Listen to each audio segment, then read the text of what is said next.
Story 2, Rope's End, Part 2. Floréal took up his residence across the border. The countries had long been at war, so he found reason to change his name. He likewise changed his language, although that was not so easily accomplished, and then, since he had been born of the sea, he returned to it. But he could not bring himself to utterly forsake the island of his birth, for twice a year, when the seasons changed, when the trades died and the hot lands sent their odors reeking through the night, he felt a hungry yearning for Hayti. During these periods of lifeless heat, his impulses ran wild. At these times his habits changed, and he became violent, nocturnal. As he thought of Petithomme Laguerre, he bit his wrists in an agony of recollection. Women shunned him. Men said to one another, "This Inocencio is a person of uncertain temper. He has a bad eye." "Whence did he come?" others inquired. "He's not one of us." "From Jamaica or the Barbados, perhaps. He has much evil in him." "Yet he makes no enemies." "Nor friends." A peculiar fellow, a man of passion. One can see it in his face." Hayti had become quiet once more, as quiet as could be expected, and the former colonel of tirailleurs had prospered. He was now General Petithomme Laguerre, commandant of the arrondissement of the South, and the echo of his name crept eastward along the coast, even to Azua. The bitterness of this news finally sent Inocencio seaward in a barkentine, the business of which was not above suspicion. He cruised through the Virgin Islands, on around the leewards and the windwards, seeing something of the world and tasting of its wickedness. A year later, at Trinidad, he fell in with a Portuguese half-breed, captain of a schooner bound on hazardous business, and inasmuch as high wages were promised, he shipped. Followed adventures of many sorts, during which Inocencio became a mate, but made no friends. One night, when the moon was full and the schooner lay becalmed, there was drinking and gambling in the little cabin. It was the change of the seasons, before the rains had come. The air was close, the ship reeked with odors. Inocencio played like a demon, for his heart was fierce, and the cards befriended him. All night he and the Portuguese half-breed shuffled and dealt, drank rum, and cursed each other. When daylight came, the schooner had changed hands. Colon sits on the southern shore of the Caribbean, and through it drifts a current of traffic from many seas. It is like the riffle of a sluice or the catch-basin of a sewer, gathering all the sediment carried by the stream, and thither Captain Inocencio headed, drawn on the tide. It was at the time of the French fiasco, when de Lesseps' name was powerful, and when Cologne was the wickedest, sickest city of the Western Hemisphere.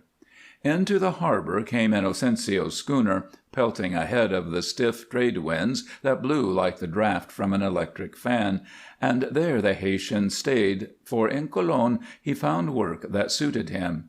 There he heard the echo of tremendous undertakings, there he learned new rascalities, and met men from other lands who were homeless like himself. There he tasted of the white man's wickedness, and beheld forms of corruption that were strange to him. The nights were ribald, and the days were drear, for fever stalked the streets, but Inocencio was immune, and for the first time he enjoyed himself. But he was solitary in his habits.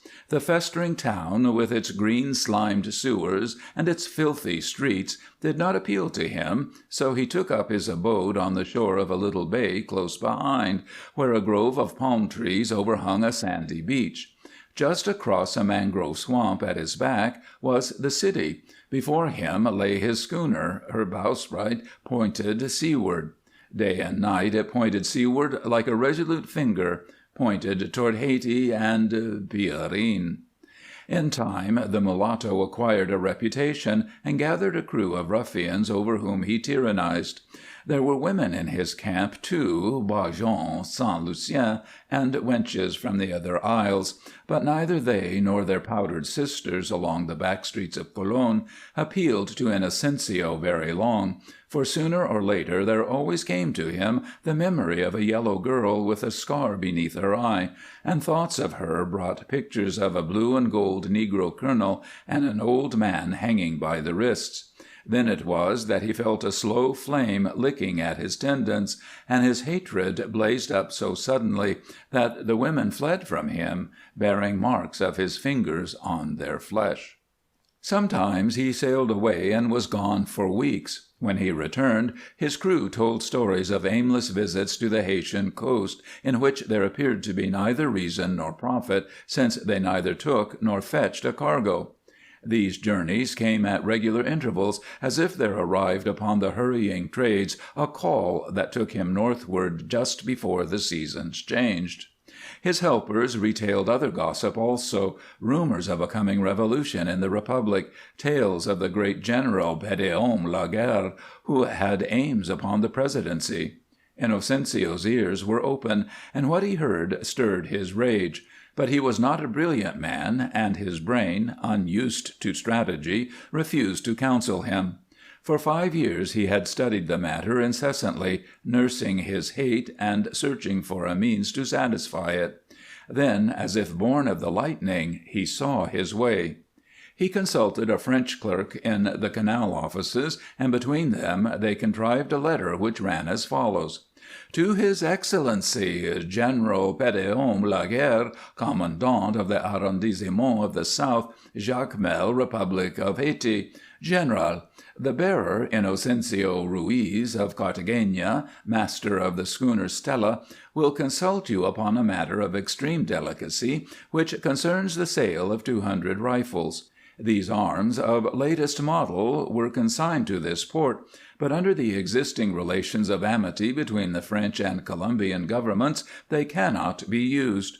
Knowing your patriotism and the zeal with which you safeguard the welfare of your country, the writer makes bold to offer these arms to you, as agent of the Haytian government, at a low figure.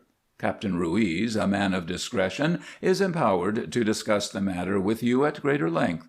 In full appreciation of your supreme qualities as a soldier and statesman, it is with admiration that I salute you. Respectfully, Antoine Leblanc. When the letter was finally read to Inocencio, he nodded, but the French clerk said doubtfully, "This Laguerre is a man of force, I believe. I should not care to trifle with him in this way." "I, too, am a man of force," said the mulatto. "He is your enemy?" "To the death." The white man shook his head. Danger lurks along the Haytian coast. Many things happen there, for the people are barbarians. I should prefer to forgive this Pédéon rather than oppose him, even though he were my enemy. Inocencio scowled. "When I die, I shall have no enemies to forgive, for I shall have killed them all," he said simply. Jacmel lay white in the blazing sun as the Sella dropped anchor. The trades were failing, and the schooner drifted slowly under a full spread of canvas. Near where she came to rest lay a Haytian gunboat, ill-painted, ill-manned, ill-disciplined, and Inocencio regarded her with some concern, for her presence was a thing he had not counted upon. It argued either that Laguerre had won the support of her commander, or that she had been sent by the government as a check upon his activities. In either event, she was a menace. A band was playing in the square, and there were many soldiers. Inocencio did not go ashore. Instead, he sent the letter by a member of his crew, a giant Bahan whom he trusted, and with it he sent word that he hoped to meet His Excellency, General Laguerre, that evening at a certain drinking place near the waterfront. The sailor returned at dusk, with news that set his captain's eyes aglow. Jacmel was alive with troops. There had been a review that very afternoon, and the populace had hailed the commandant as president. On all sides there was talk of revolution. The whole south country had enrolled beneath the banner of revolt. The gunboat was Laguerre's. All Hayti craved a change. The old familiar race cry had been raised, and the mulattoes were in terror of another massacre. But the regular troops were badly armed, and the perusal of Inocencio's letter had filled the general with joy. Captain Ruiz was early at the meeting place, but he waited patiently, drinking rum and listening to the chatter of the street.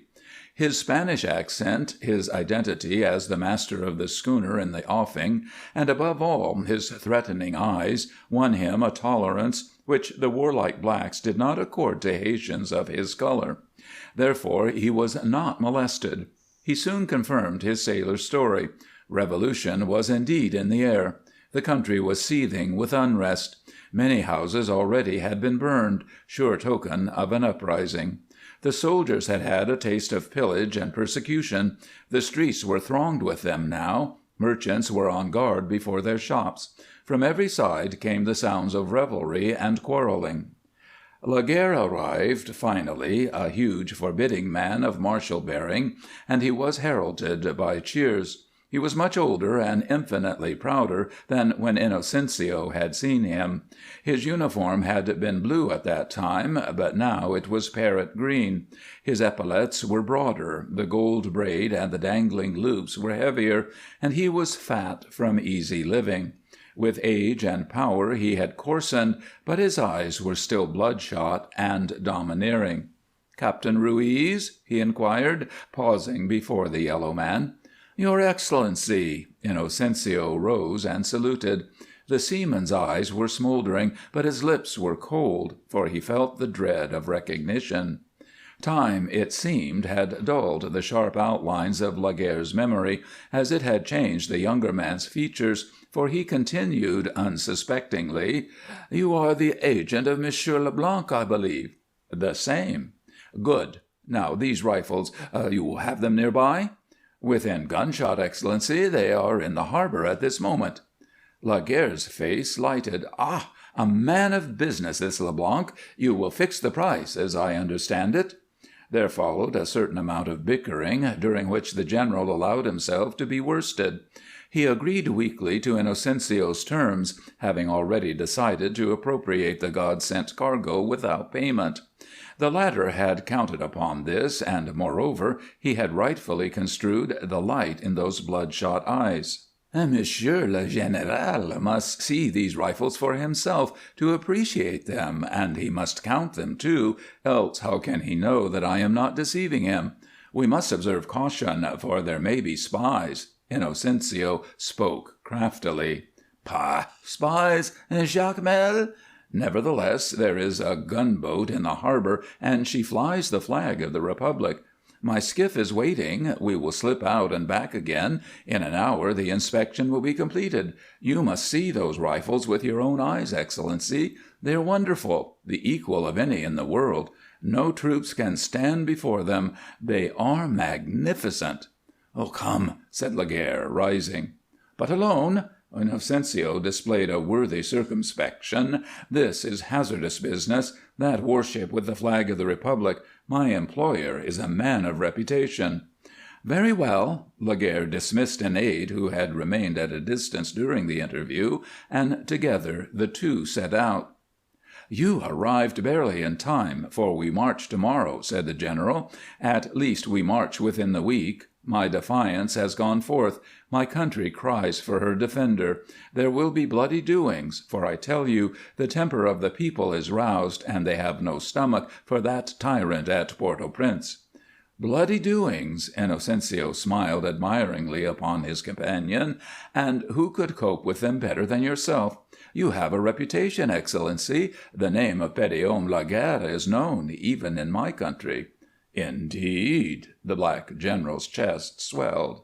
"We have heroes of our own, men who have bathed in blood defending our rights, but our soldiers are only soldiers, they are not statesmen. We are not so fortunate as Hayti. We would welcome, we would idolize such a one. Would that we had him! Would that we boasted a Petithomme Laguerre!" The hearer was immensely gratified at this flattery, and he straightened himself pompously, saying, "But we are favored by God, we Haytians, and we have bred a race of giants.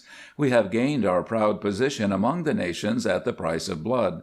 Believe me, we are not ordinary men. Our soldiers are braver than lions. Our armies are the admiration of the world. We have reached that level for which God created us.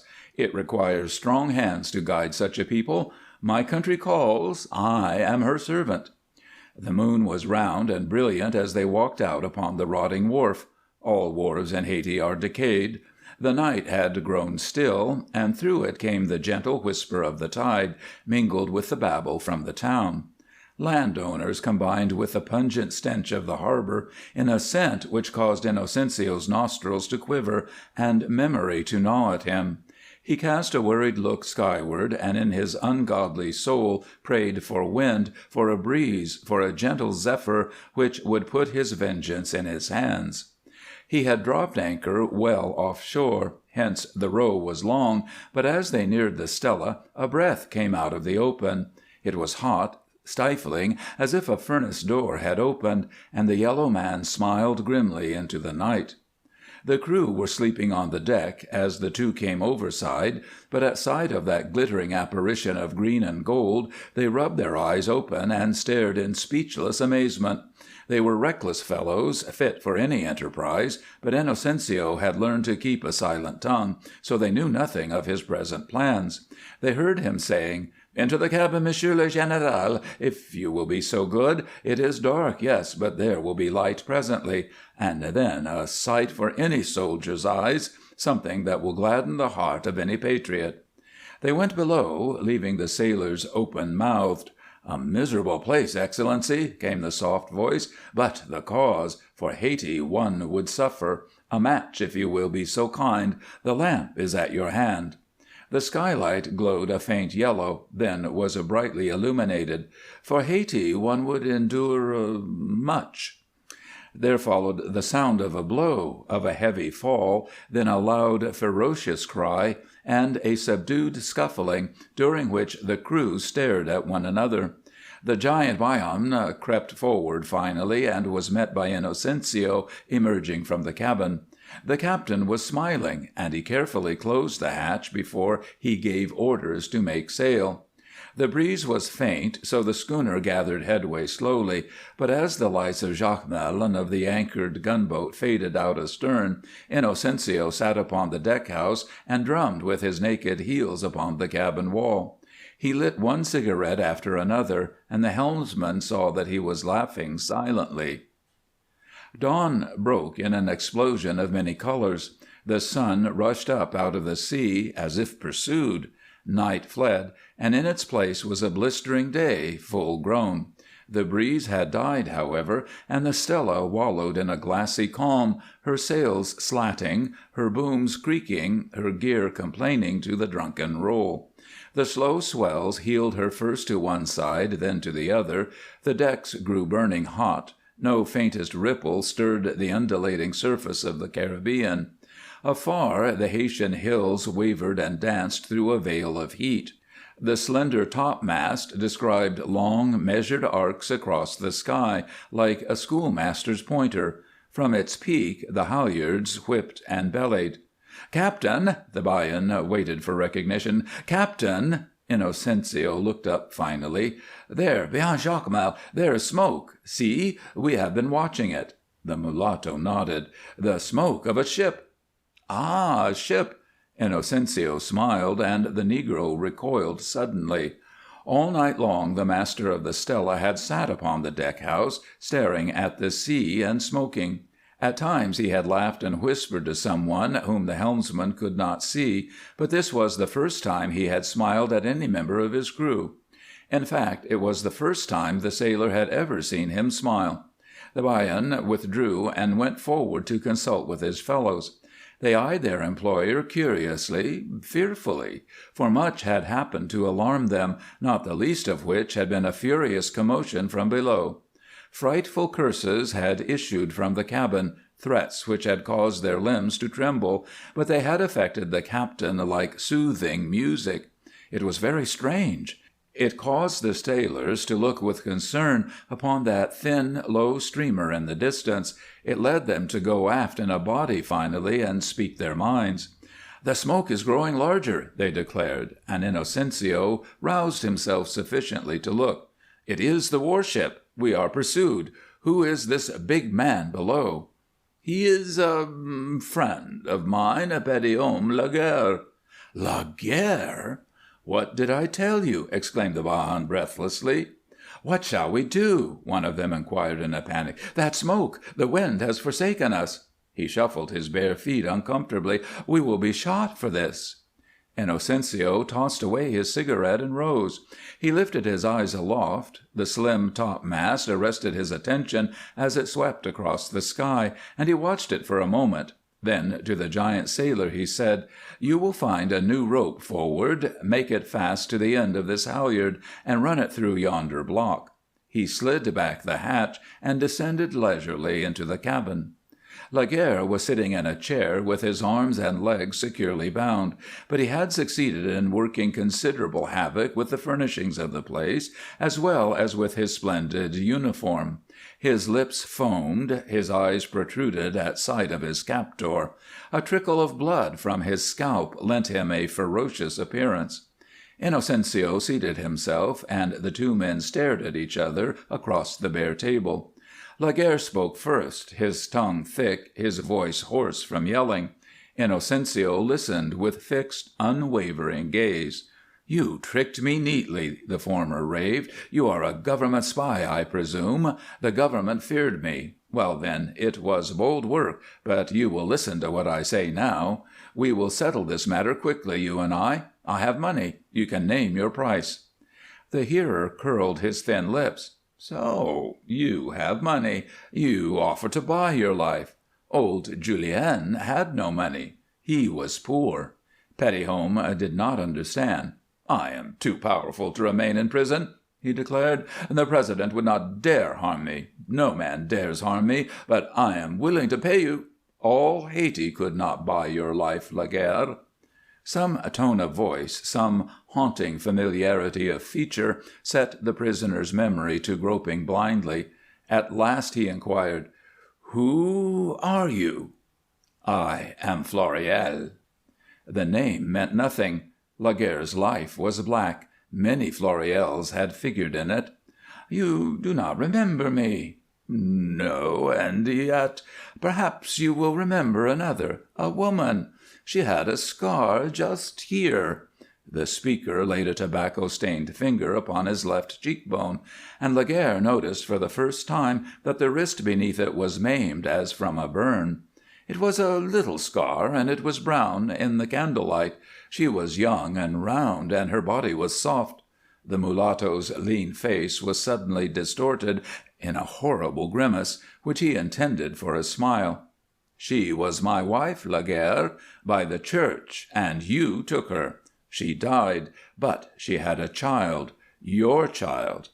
The huge black figure shrank into its green and gold panoply. The bloodshot eyes rested upon Inocencio with a look of terrified recognition. "I have no children, Laguerre, no wife, no home. I am poor, and you have become great.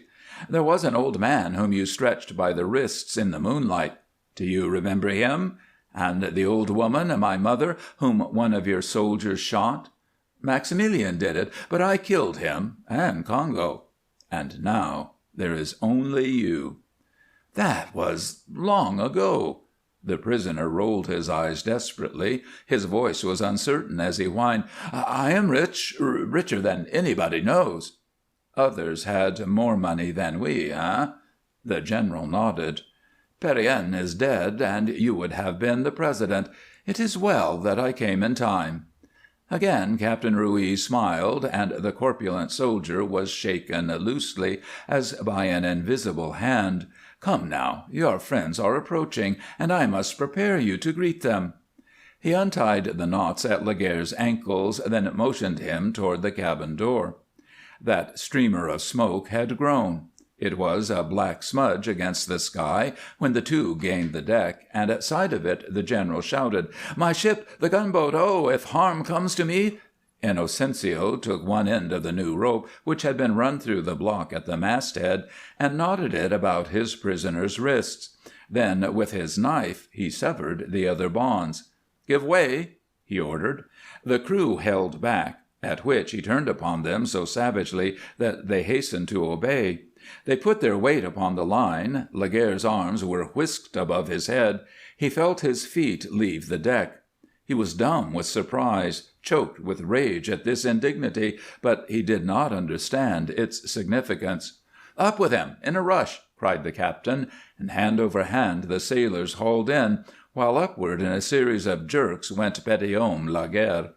The schooner listed, and he swayed outward. He tried to entwine his legs in the shrouds, but failed, and he continued to rise until his feet had cleared the crosstree.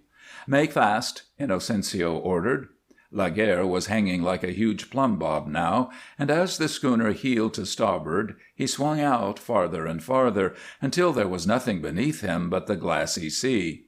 He screamed at this, and kicked and capered. The slender topmast sprung to his antics. Then the vessel righted herself, and as she did so, the man at the rope's end began a swift and fearful journey. Not until that instant did his fate become apparent to him. But when he saw what was in store for him, he ceased to cry out. He fixed his eyes upon the mast toward which the weight of his body propelled him. He drew himself upward by his arms. He flung out his legs to break the impact. The Stella lifted by the bow, and he cleared the spar by a few inches. Onward he rushed to the pause that marked the limit of his flight to port. Then slowly, but with increasing swiftness, he began his return journey. Again he resisted furiously, and again his body missed the mast, all but one shoulder, which brushed lightly in passing and served to spin him like a top. The measured slowness of that oscillation added to its horror. With every escape the victim's strength decreased, his fear grew, and the end approached. It was a game of chance played by the hand of the sea. Under him the deck appeared and disappeared at regular intervals. The rope cut into his wrists. The slim spar sprung to his efforts. In the distance was a charcoal smear, which grew blacker. After a time Laguerre heard Inocencio counting, and saw his upturned face. "Ah, very close, Monsieur le Général, but we will try once again. Ship's timber is not so hard as Cocomacaque, but sufficiently hard, nevertheless. And the rope bites, But there was old Julien.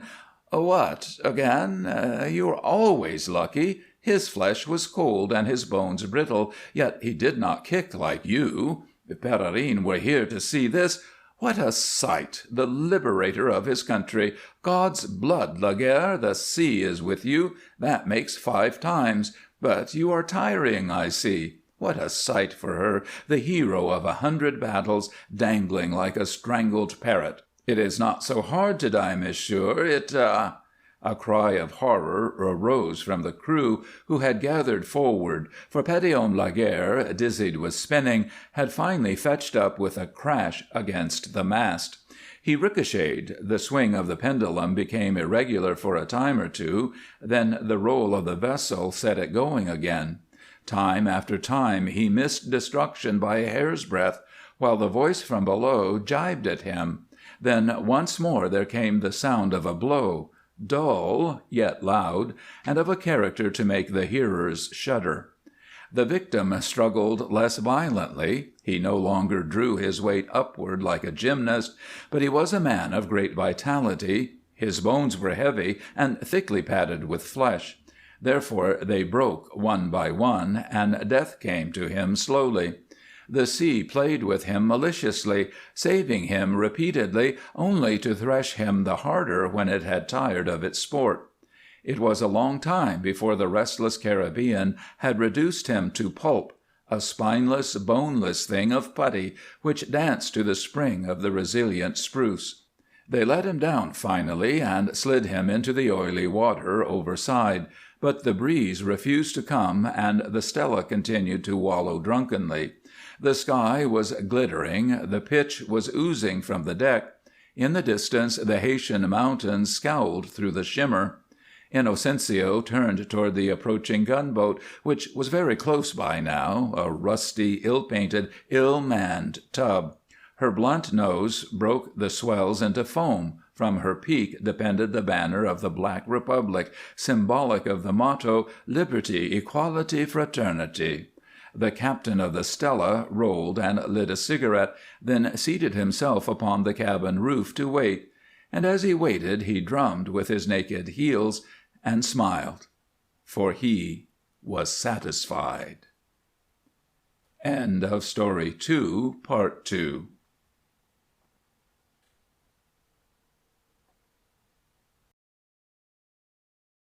Story 3, Inocencio, Part 1. Captain Inocencio prepared to let himself over the side of the schooner. Outside, the Caribbean was all agleam, save where the coral reef teeth gnashed it into foam. Inside, a sand beach, yellow in the moonlight, curved east and west like a causeway until the distance swallowed it. Back of that lay the groves of coconut trees, their plumes waving in the undying undulations that had never ceased since first the trade winds breathed upon them. Beneath the palms themselves the jungle was ink-black, patched here and there with silver. The air was heavy with the slow rumble of an ever-restless surf, and all about the sea was whispering, as if minded to tell its mysteries to the moon, not yet 2 hours high. It was the sort of night that had ever awakened wild impulses in Captain Inocencio's breast. It was on such a night that he had first felt the touch of a woman's lips. It was on such another night that he had first felt a man's warm blood upon his hands.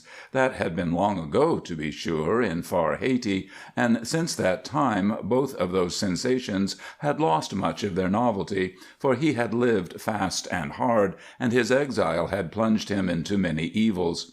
It was on such a night also that he had begun his wanderings, fleeing southward between moonrise and moonset, southward, whither all the scum of the Indies floated.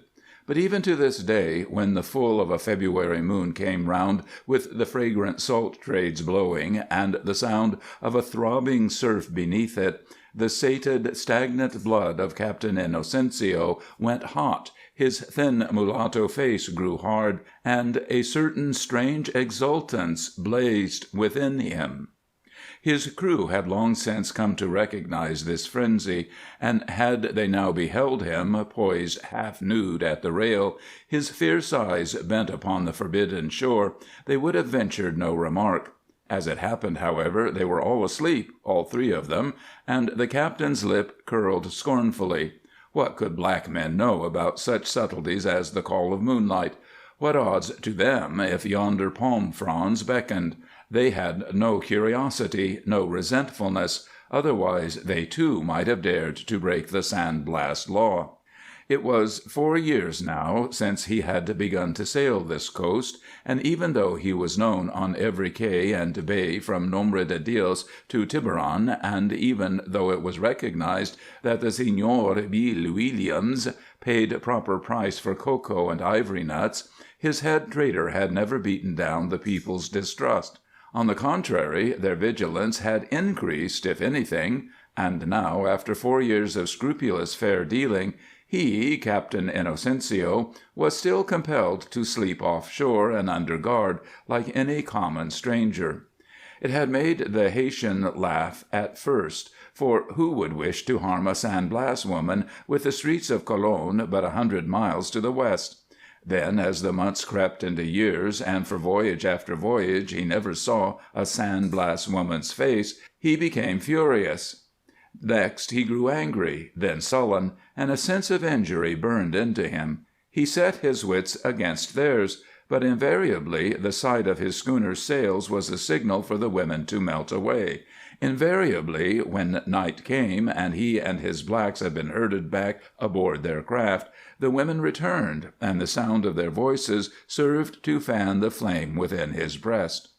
Night after night, in sheltered coves or open river mouths, the captain of the Espirita had lain belly down upon the little roof of the deck house, his head raised serpent-wise, his gloomy eyes fixed upon the cook fires in the distance. And when some woman's figure suddenly stood out against the firelit walls, or when some maiden's song came floating seaward, he had breathed curses in his bastard French and directed a message of hate at the sentinel he knew was posted in the jungle shadows. At times he had railed at his crew of spiritless Jamaican niggers, and lusted for a following of his own kind, men with the French blood of his island in their veins, men who would follow where the moonlight flickered. He had even gone so far at one time as to search the waterfronts from Port Limon to Santa Marta in quest of such fellows. He had winnowed the offscourings of the 4 seas gathered there, but without success. They were villainous chaps, for the main part, crossed with many creeds and colors, and ready for any desperate venture. But he could not find 3 helpers of sufficient hardihood to tamper with the San Blas virgins. Instead, they had retold him the tales he already knew by heart, tales of swift and sudden retribution overtaking blacks and whites, retribution that did not halt even at the French or the hated Americanos. They told him that of all the motley races gathered here since earliest Spanish days, the San Blas blood alone retained its purity. It was his boss, the Senor Williams, who had gone back farthest into history, and it was he likewise who had threatened him with prompt discharge if he presumed to trespass. The Senor Williams was not one to permit profitable trade relations to be jeopardized by the whim of a Haytian mulatto. Inocencio had listened passively, then, when alone, smiled. He owed no loyalty. He had no law. Even the name he went by was a fiction. He continued to make his trips, and when he came driving in ahead of the humming trade winds, his schooner laden with the treasures of the islands, the back streets of Colon awoke to his presence and prepared to greet him.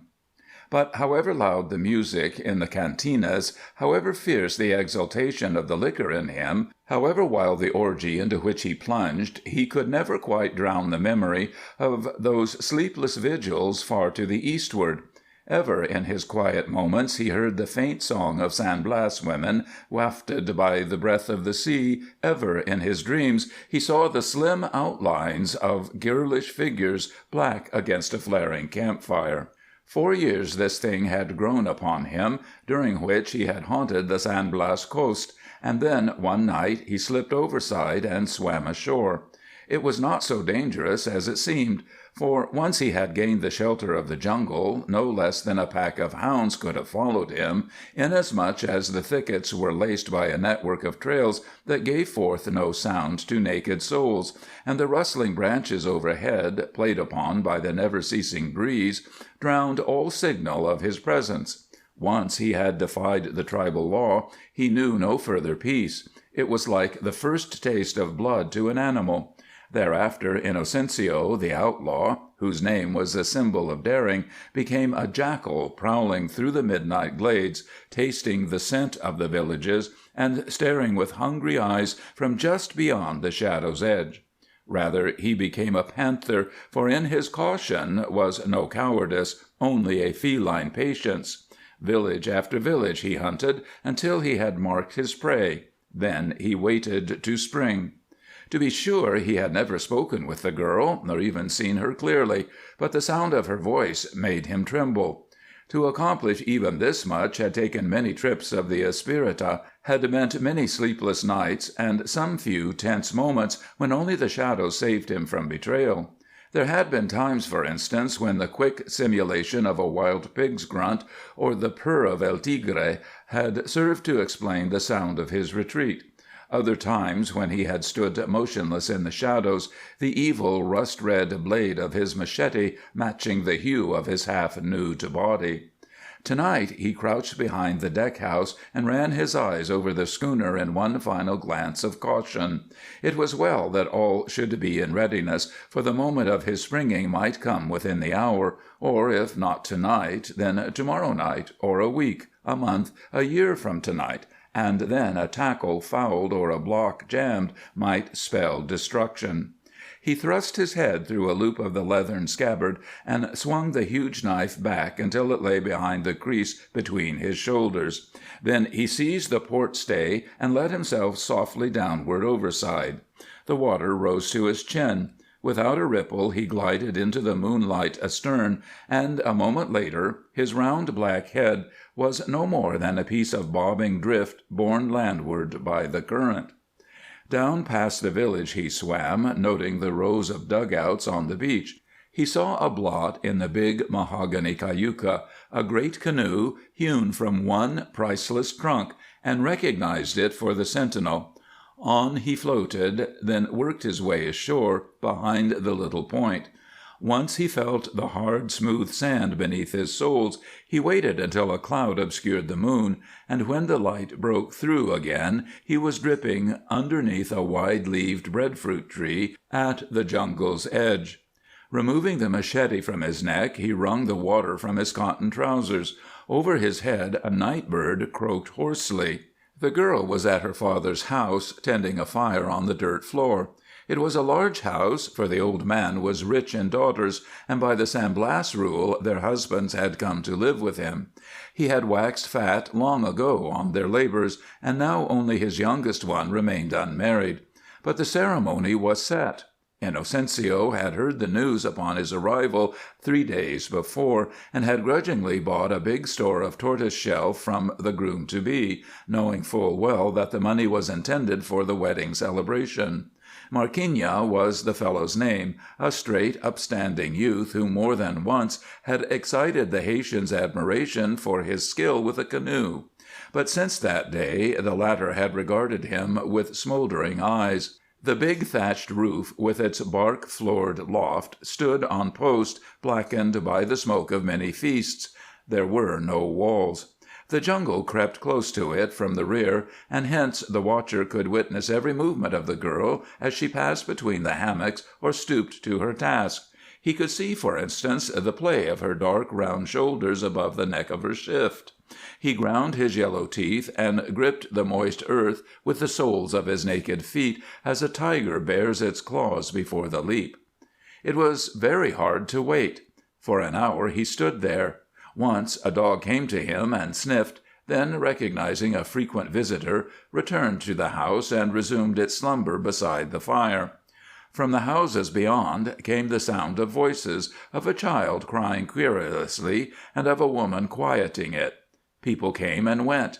An old hag began pounding grain in a mortar, crooning in a broken voice. The girl's father came rolling into view, and after a word to her, struggled heavily up the ladder to his bed. He was snoring almost before the structure had ceased to creak beneath him. In the thicket a multitude of nocturnal sounds arose, the insect chorus of the night. And then, before Inocencio realized what she was up to, the girl had stolen swiftly out and past him, so close that he could hear the scruff of her sandals on the beaten path. The next instant he had glided from cover and fallen in behind, his pulses leaping, his long, lithe muscles rippling, but he moved as silently as a shadow. Had he been a less accomplished bushman, he might have lost her, for she plunged into the jungle unhesitatingly. However, he had long ago learned these trails by daylight, and knew them better than the lines of his own palm. Hence, every moonlit turn, every flash of her white slip, found him close upon her track. It puzzled him at first to discover her reason for this unexpected sally, but soon he decided she must be bent upon some mission.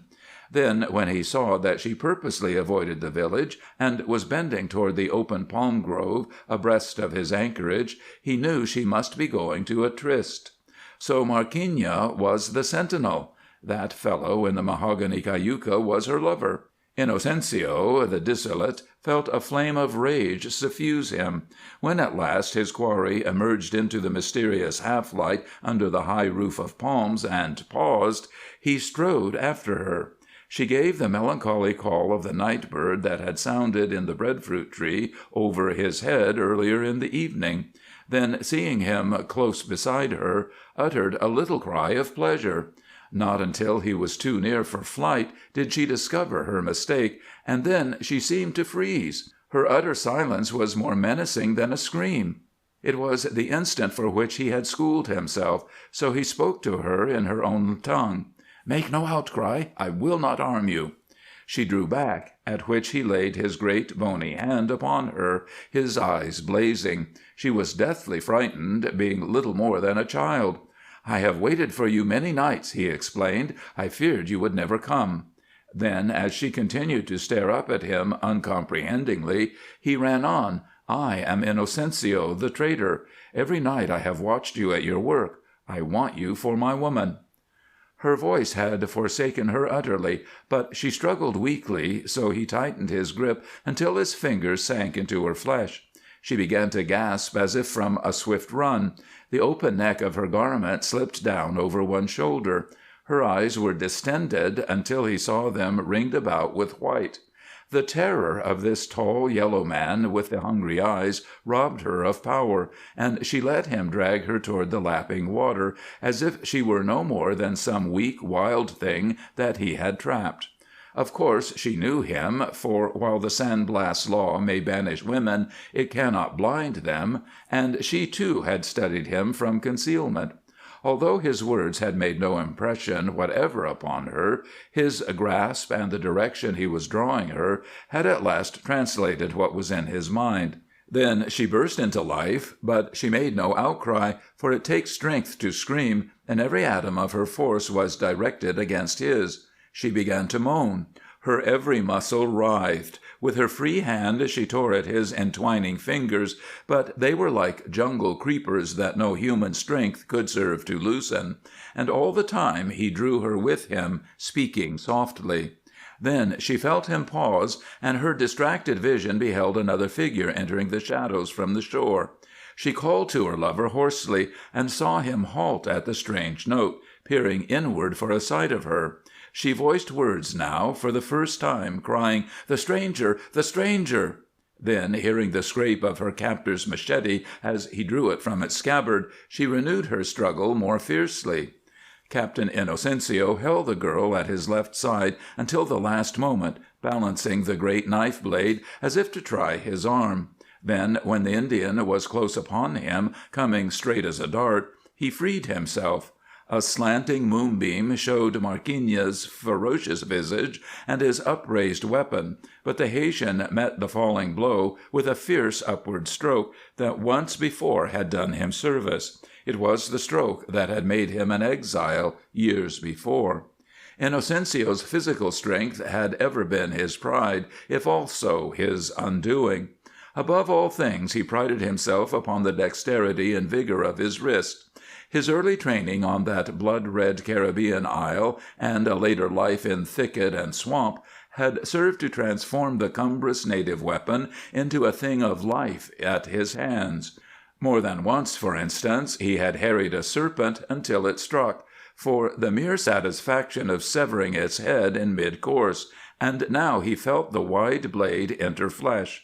Before his antagonist could cry out twice, he had slashed again, this time downward, as if to split a green cocoanut. The next instant he had seized the girl as she fled into the jungle. But she had found her voice at last, and he was forced to muffle her with his palm. When they were out into the moonlight, however, with the dry sand up to their ankles, he let her breathe. Then, pointing with his machete to the Espirita lying white and ghost-like in the offing, he drove her down into the warm sea until it reached her waist. "Swim," he ordered, and when she would have renewed the alarm, he raised his blade, grimly threatening to call the sharks with her blood. "Swim," he repeated, and she struck out, with him at her shoulder. But the village was roused. A confused clamor betrayed its bewilderment, and before the swimmers had won more than halfway to the schooner, figures came running along the shore. Inocencio cautioned the girl to hold her tongue, and she obeyed, thoroughly cowed by his roughness. She turned upon her side and swam with her face close to his, her eyes fixed upon him curiously, wonderingly. Her easy progress through the water showed that her fright had largely vanished, and showed likewise that, had the Haytian been no common swimmer himself, she might have distanced him. All the way out to the boat she stared at him with that same fixed look, maintaining her position at his side. The moon and the salt brine in his eyes played him tricks, else he might have fancied her to be half smiling, as if in some strange exultation akin to his own. Not until he finally dragged her, panting, to the deck of the Espirita, and her white-clad figure stood out clearly from the shore, did her tribesmen realize the nature of the alarm. Then the vibrant turmoil suddenly stilled for the space of a full minute, while the enormity of the outrage made itself felt. They drew together at the edge of the sea, staring open-mouthed, amazed, before they raised their blood cry. The man and woman rested a moment, their eyes upon the shore, and where they stood twin pools of water blackened the deck. Then Inocencio turned to look upon his prey. The girl's flimsy cotton shift was molded to her figure, and he saw that she was even fairer than he had pictured. In spite of his need for haste, he paused to gloat about the favor the moon and the salt sea had rendered him. As for her, she flung his glance back bravely until he wrenched open the cabin hatch and pointed to the dark interior. Then she weakened, but she had a will of her own, it seemed, for she refused to be locked inside. He strode toward her, and she clutched the rigging desperately, turning her glance to one of appeal. "You may come up in a moment," he translated, but still she clung to the stay. "If you try to escape—" He scowled upon her terribly, at which she shook her head. Having already tasted her strength, he knew that there was no time to force her, so he leaped at his crew. The three blacks were snoring forward of the deck-house, so he seized a bucket of water at the rail and sluiced them into wakefulness, keeping his eye upon the girl meanwhile. When he saw that in truth she made no move, he let his caution slip and raged over the ship like a tiger, beating his half-clad crew ahead of him with the flat of his machete. By the time they had gained their wits, the tribesmen were massing at the canoes. As the mainsail rose creaking, he broke out the jib with his own hand, then with one stroke of his knife severed the manila mooring rope, and the Espirita fell off slowly ahead of the breeze. Inocencio ran back to spur his befuddled niggers to further activity, only to find the girl still motionless, her eyes following his every movement. Under the curses, the schooner slowly raised her wings, and the night wind began to strain at the cordage. But at last, when the Jamaicans were fully awake to the state of affairs, they threatened mutiny, whereat the mulatto flung himself upon them so savagely that they scattered to arm themselves with whatever weapons lay at hand. Then they huddled amidship, rolling their eyes and praying, for out from the shore came a long mahogany cayuca, and it was full of straight-haired men. It takes a sailing craft some time to gain its momentum, and as yet the full strength of the trades had not struck the Espirita. Hence the canoe overtook her rapidly. Inocencio called to one of his men and gave him the tiller, then took stand beside the girl, the naked blade of his weapon once more beneath his arm. The schooner's helmsman gave himself to God, while the cordage overhead began to whine as the deck rose. It was upon the Haytian's lips to warn his pursuers off, when one of them called to the girl, bidding her leap. Inocencio heard the breath catch in her throat, but she made no move, and the command was repeated. This time she answered by some exclamation that he did not understand, whereat the canoemen ceased paddling, as if her word had paralyzed them. They hurled their voices at her savagely, but she remained motionless, the while the waters beneath her began to foam and bubble. The Espirita's crew ceased their prayers, and in the silence that ensued the sea whispered at the bow as the craft listed more heavily under the full force of the wind. Inocencio could not fathom the meaning of the subdued colloquy among the San Blas men, so he shouted a warning, but strangely enough they made no answer. They only crouched with paddles motionless, staring at the dimming figures facing them until the Espirita, wing and wing ahead of the trades, was no larger than a seagull. As yet they had not learned of the other tragedy hidden in the shadow of the palms. Had they suspected what lay weltering at the edge of a trampled, moonlit glade behind them, no threat of Inocencio's, no plea of his new-found woman could have held them back. Once the schooner was under way, the Haytian led the girl to the deck-house and thrust her roughly inside, closing the hatch. Then with his own hands he took his craft through the reef and out into the leaping Caribbean. Not until the San Blas coast was a mere charcoal line upon the port quarter and the salt spray was driving high did he deliver over the helm. At last, however, he gave his crew instructions for the night and went below, closing and bolting the hatch behind him. When the smoky lamp that swung between the bunks was lit and its yellow gleam had illumined the interior, he saw the girl's eyes fast upon him. He went toward her across the tilting floor, and she arose to meet him, smiling. End of Story 3, Part 1.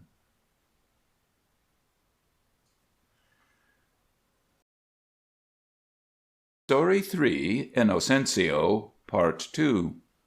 Senor Bill Williams was in a fine rage. "Didn't you like your job?" he questioned. Inocencio shrugged languidly. "Oh, yes, the job was good." "You knew I'd fire you." "See?" The American tempered his indignant glare with a hint of curiosity. "You must love that San Blas girl." "What do you say?" "You must love her, better than your job, at least." "Si, senor, I suppose so." "What is she like, Inocencio?" "Well, she is like other women. All women are alike, only some are fat. One time I had a female from Martinique, and she acted just the same as this one." If she is like all the others, what the devil made you do it?" "Senor, you have plenty of money, and yet one night I saw you bet 2,000 pesos on the Rouge. Why did you do that, eh?" "That is altogether different." The Haytian smiled. "I am tired of these females at Colon. They are common people, very common. Then, too, those San Blas people, they are so scared that somebody is going to steal a woman. Maybe if they had left me asleep on shore I would never have noticed no woman at all, but they don't trust me, so sure enough I steal one." "And you say she came willingly?" queried Williams, incredulously. "Oh, yes. When her people commanded her to jump from my schooner, she refused them. I did not understand at the time, but by and by she told me." He swelled his chest with pride. "I guess she never seen so brave a man as me before, eh, senor?" "I guess I never will sabe you niggers," acknowledged the American. Inocencio corrected his recent employer, but without show of the slightest heat. "I am no nigger, senor. I am Haytian. She is San Blas Indian. My father was not even so dark as me. Black men have thick heads, and you have to beat them, but nobody ever beat me, not even a white man. When those niggers sleep, I lie awake and study. I make schemes. That is why I left Haiti." "Do you understand that you've got me into a hell of a fix? I've got to take a trip down there myself to square things." Inocencio lighted a black cigarette and blew the smoke through his nose. Evidently other people's troubles did not concern him. Recognizing the futility of reproach or indignation, the former speaker continued, "But see here, now, this girl, you can't keep her." "Ah, who's going to take her away?" interrogated the Haytian quickly. "Bah! One man tried that, and I killed him with my machete." His thin lips drew back at the memory, and for an instant his yellow face showed a hint of what had made his reputation. "She won't stay with you." "Oh, yes, she will. She was wild, very wild at first, but she will stay." "And how about her people? They're bad hombres. Even the government lets them alone, fortunately for you." "They won't make no trouble about that Marquina. He is quite dead, I think." "By Jove, you're a cold-blooded brute." "Señor, you told me once that nobody had ever married a San Blas female, eh?" "Yes, even the old Spaniards tried it, but the blood is clean so far. Something unusual, too, in this country." Inocencio began to laugh silently, as if at a joke. "Some day, maybe, you will see a San Blas half-breed playing in the streets of Colon," said he. "I don't believe it." "I'll bet you my wages, 200 pesos. Come, I'll show you." "You get out of here," said the American roughly. "That's something I don't allow anybody to joke about." And when the mulatto had gone, he continued aloud, "By Heaven, this is sure a tough country for a white man." Inocencio strode through the streets toward the swamp that lies behind the town, oblivious to the grilling midday heat that smote him from above, from the concrete walks beneath, and from the naked walls on every side. It was before the days of the American occupation, and the streets were nothing more than open cesspools, the stench from which offended sorely. Buzzards flapped among the naked children at play in the mire beside the sewer ditches. The place was filled with everything unhealthy, and had long been known as the earth's great festering sore. Neither the Orient nor the farthest tropics boasted another spot like Colon, or Aspinwall as it had been called, with its steaming, hip-deep streets, and its brilliant flowering graveyards. So hateful had it proved, in fact, that when seamen signed articles binding themselves to work their ships into any corner of the globe, they inserted a clause exempting them from entering Aspinwall. Now, however, the town was lively, for this was the dry season, when the fever was at its lowest, and the resorts were filled with the flotsam and jetsam of a tropic world. It was a polyglot town, moreover, set upon a fever-ridden mangrove isle, serving as one terminus of the world's short cut, and in it had collected all the parasites that live upon the moving herd. The French work of digging had but served to augment the natural population by a no less desperate set from overseas, and now from the open doors of their cubbyholes women of every color greeted the passer-by. Inocencio, whose last exploit was already a thing of gossip, received unusual attention, there being no color line in Colon town. White, yellow, and black women fawned upon him and bade him cherry, but he merely paused to listen or to fan their admiration by a word, then idled onward, pleased at the notice he evoked. Once fairly out of the pest-hole, he threaded his way through the swamp toward the other shore of the island.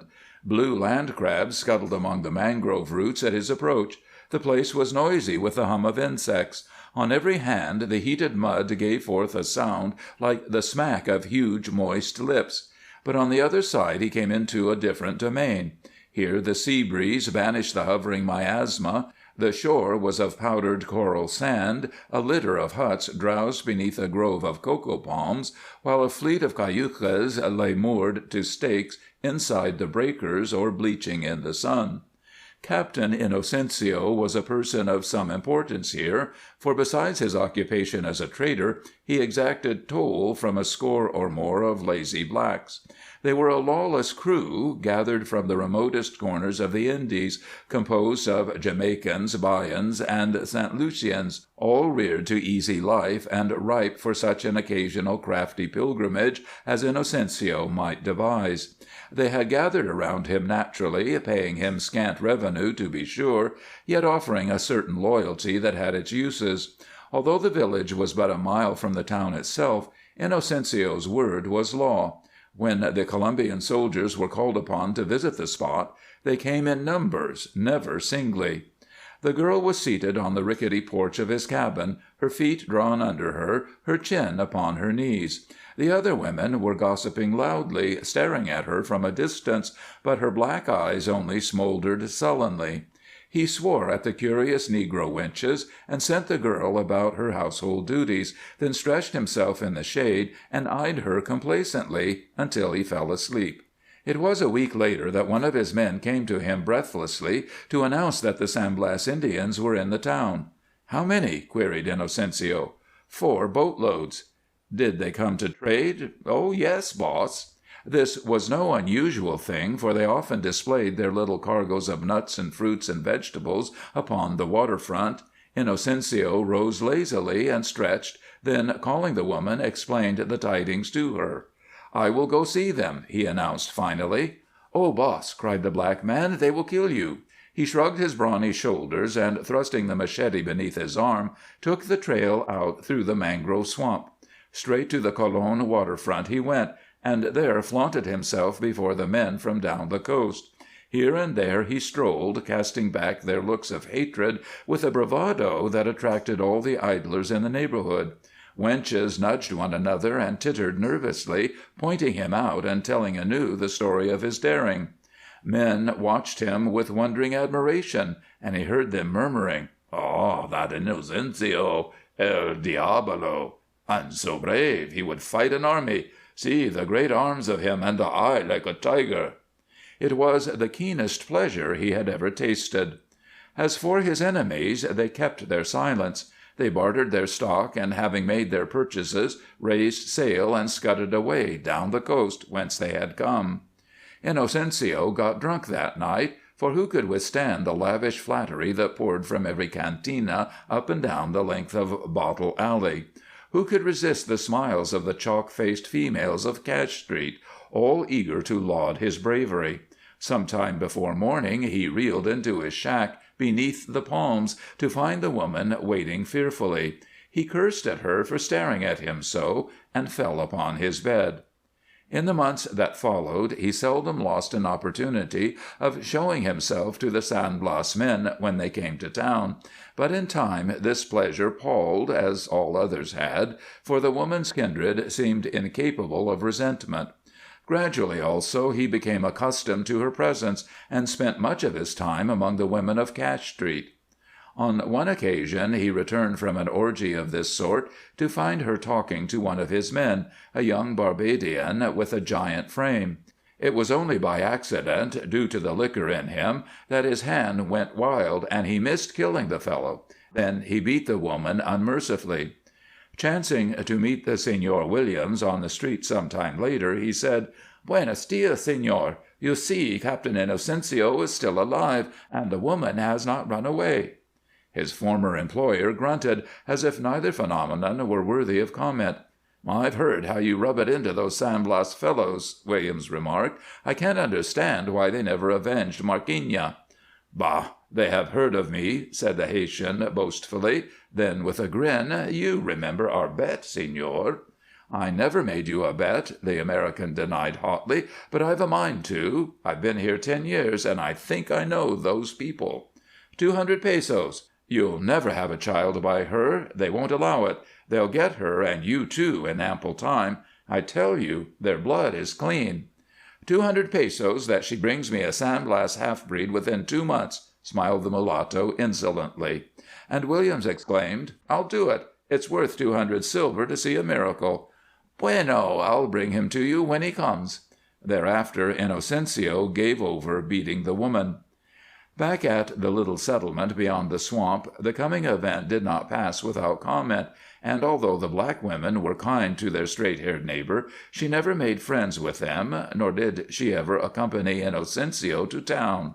On the contrary, she seemed obsessed by an ever-present dread, and whenever she heard that her own people were near, she concealed herself and did not appear again until they were gone. Bred into her deepest conscience was the certainty that her tribe would make desperate attempt to preserve its most sacred tradition, and hence, as the days dragged on and her condition became more pronounced, her fears increased likewise. She began to look forward to the birth of the child as the crisis upon which her own life hinged. Inocencio did his best to dissipate her fears, explaining boastfully that the mere mention of his name was ample protection for her, and did he wish it, not even the army of the Republic could take her from him. But still she would not be convinced. And then, in the dark of the December moon, the expected came. It was that season when the rains were at their heaviest, when rust and rot might be felt by the fingers. A gray mold had crept over all things indoors. A myriad of insect pests burdened the air. In the rare intervals between showers, every faintest draught deluged the huts from the dripping palm leaves overhead. From the swamp arose a noxious vapor whenever the sun exposed itself. Tree toads shrilled incessantly. Outside, the surf maintained its sullen murmur. Through the gloom of starless nights its phosphorescent outlines rushed across the reef like phantom serpents in parade. In the dead of a night like this the visitors arrived. Even the heavy animal slumber of the blacks was broken by the scream that issued from the hut of Captain Inocencio, and then the sound of such fighting. The negroes might have rushed to the assistance of their leader had it not been for the echo of that awful woman cry hovering over the village like a shadow. It filled the air and hung there, saturating the breathless night with such unnameable terror that the wakened children began to whimper, and the women buried their heads in the ragged bedding to keep it out. Death was among them, and the bravest cowered, while through the quivering silence there came the sounds of a mighty combat lasting for such an interminable time that the listeners became hysterical. At length they discovered that the night was dead again, save for the sudden patter of raindrops on the thatches when the palm fronds stirred. One of them called shrilly, another answered, but they did not venture forth. Afterward they fancied they had heard the thrust of paddles in the lagoon and strange voices dwindling away to seaward, but they were not sure. Eventually, however, the stillness got upon them more fearfully than the former noises, and they stirred. Then, in time, they heard the voice of Inocencio himself, cursing faintly as if from a great distance.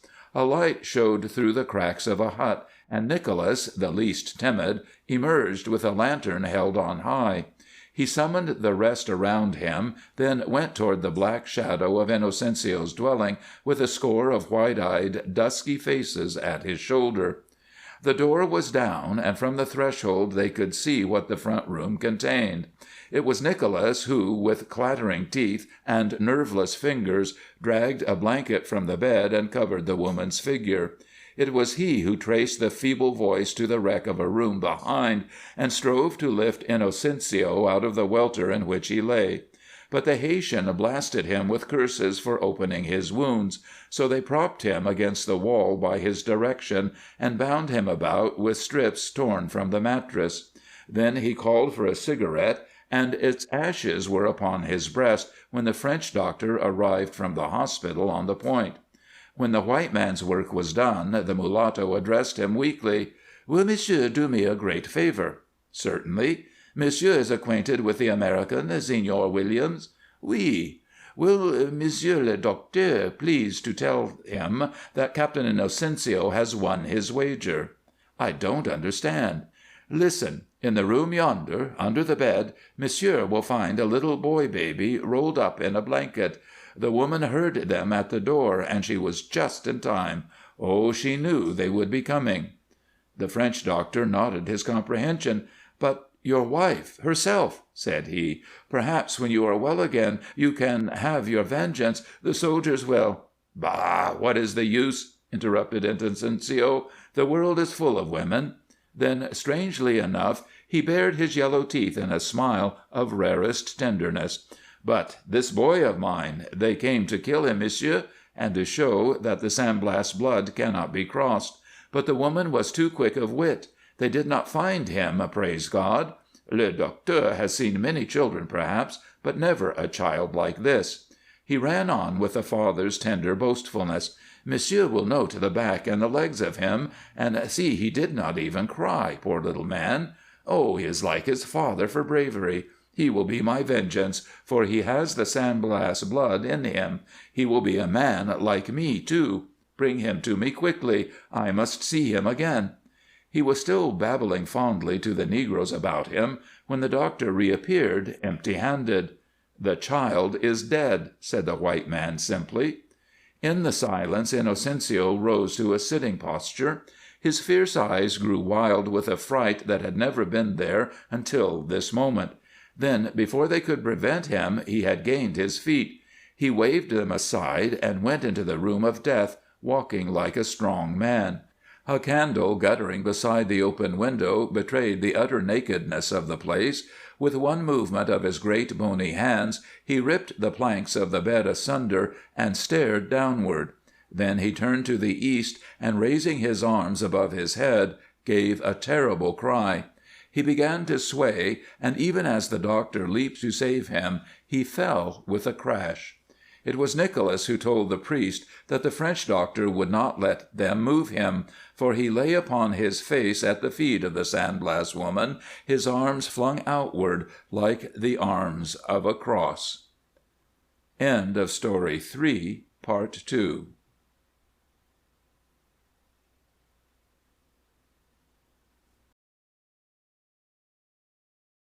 Story 4, The Wag Lady.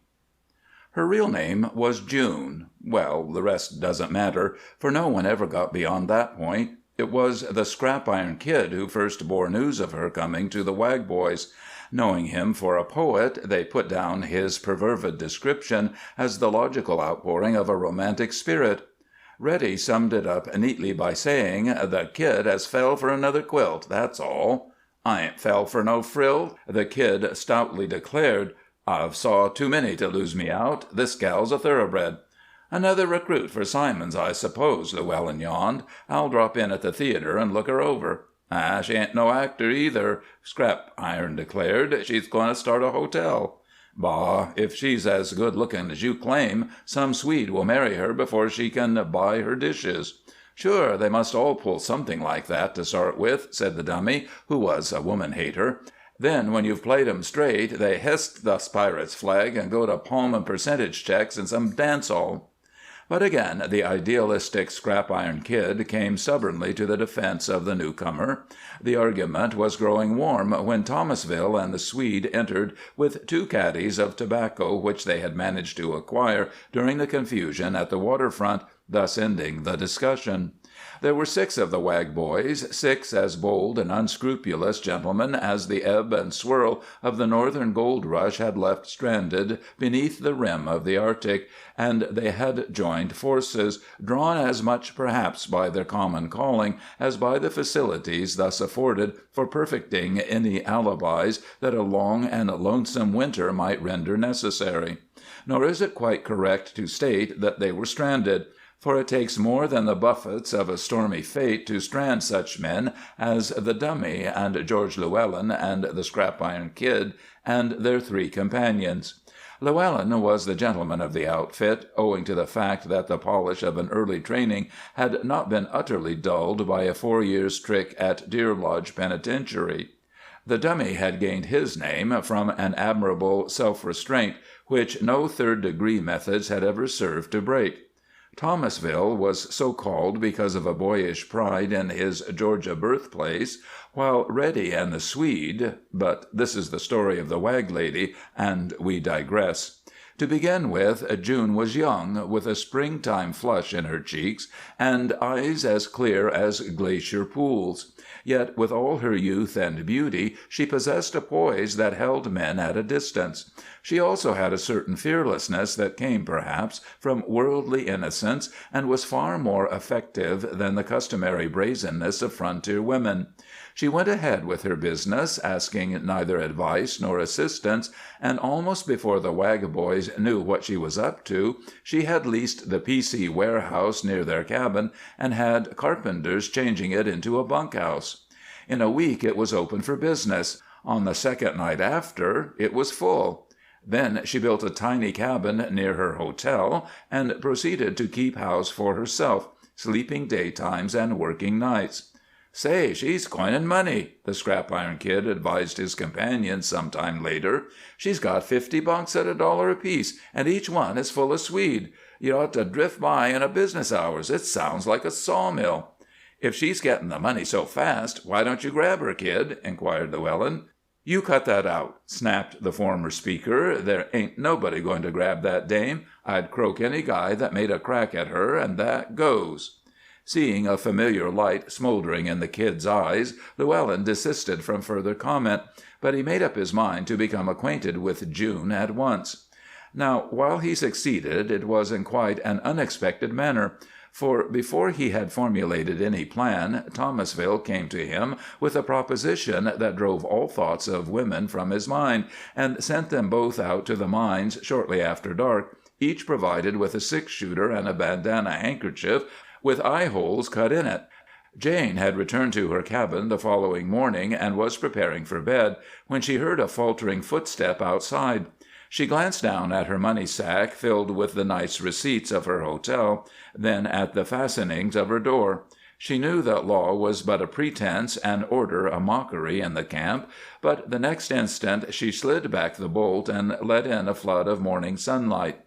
There, leaning against her wall, was a tall, dark young man whose head was hanging loosely and rolling from side to side.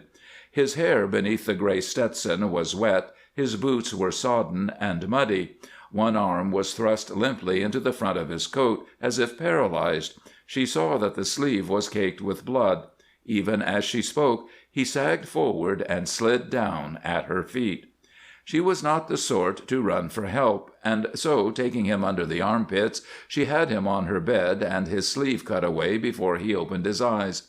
It was but an instant's work to heat a basin of water, then she fell to bathing the wound. When she drew forth the shreds of cloth that had been taken into the flesh by the bullet, the man's face grew ghastly, and she heard his teeth grind, but he made no other sound. "That hurt, didn't it?" She smiled at him, and he tried to smile back. "How did it happen?" she queried. "Accident." "You have come a long way?" He nodded. "Why didn't you ask for help?" "It wasn't worth while." She looked at him wonderingly, admiring his gameness, then was surprised to hear him say, "So you're June?" "Yes." He closed his eyes and lay still while she poured some brandy for him. Then he said, "Please don't bother. I must be going." "Not till you've eaten something." She laid a soft, cool palm upon his forehead when he endeavored to rise, and he dropped back again, watching her curiously. He had barely finished eating when another footstep sounded outside, and a heavy knock followed. "Hey, June!" called a voice. "Are you up?" It was Jim Devlin, the marshal, and the girl rose, only to stop at the look she saw in the wounded man's face.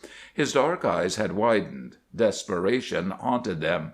"What is it, Mr. Devlin?" she answered. "Have you seen anything of a wounded man within the last half hour?" She flashed another glance at her guest, to find him staring at her defiantly, but there was no appeal in his face. "What in the world do you mean?"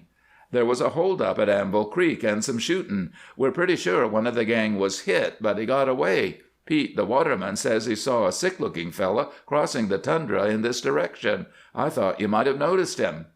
Again June's eyes flew back to the pale face of the stranger. He had risen now, and seeing the frank inquiry in her gaze, he shrugged his shoulders and turned his good hand palm upward as if in surrender, whereupon she answered the marshal, "I'm sorry you can't come in, Mr. Devlin, but I'm just going to bed." "Oh, that's all right. I'll take a look through your bunkhouse. Sorry to disturb you."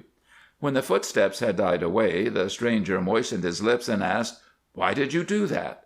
"I don't know. You are brave, and brave men aren't bad. Besides, I couldn't bear to send any person out of God's sunshine into the dark. You see, I don't believe in prisons." When Llewellyn told the other Wag boys of June's part in his escape, his story was met with exclamations that would have pleased her to hear. But the Scrap Iron Kid broke in to say menacingly, "Look here, George, don't aim to take no advantage of what she done for you when you was hurt, or I'll slip her off." "Aw, rats!" cried Llewellyn furiously. "What do you take me for?" Then, staring coldly at the Kid, he said, "It won't do her any good to have you hanging around either." June's action toward Llewellyn and her mode of life gained the admiration and respect of the Wag boys, and although they avoided her carefully, they watched over her from a distance. Nor was it long before they found a means of serving her, although she did not hear of it for many months. The Dummy came home one night to inform his partners that Sammy Sternberg, who owned the Miner's Rest, was boasting of his conquest of June, whereupon Sammy was notified by Llewellyn, acting as a committee of one, that his lies must cease. Sammy got a little drunk a few nights later and boasted again, with the result that the Scrap Iron Kid, who was playing blackjack, promptly floored him with a clout of his .45, and the Swede who was standing near by kicked the prostrate Sternberg in the most conspicuous part of his green and purple waistcoat, thereby loosening a rib. It was not long before the sporting element of the camp learned to treat June with the highest courtesy, and since she had been adopted in a measure by the Wag boys, she became known as the Wag Lady. Meanwhile, June was prospering. The homeless men who patronized her place began to entrust their gold sacks to her care. So she went to Harry Hope, the P.C. agent, and bought a safe in which to deposit her lodger's valuables.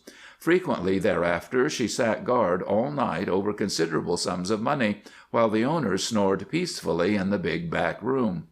When winter closed down, June began to see more and more of Harry Hope, and she began to like him, too, for he was the sort to win women's hearts, being big and boyish and full of merriment. He had spent several years in the Northland, and its winds had blown from him many of the city-born traits, leaving him unaffected, impulsive, and hearty. While the frontier takes away some evil qualities, it also takes some good ones, and Harry Hope was not by any means a saint. As the nights grew longer, he gained the habit of dropping in to talk with June on his way uptown. One evening he paused before leaving and asked, "Can you take care of something for me, June?" "Of course," she answered.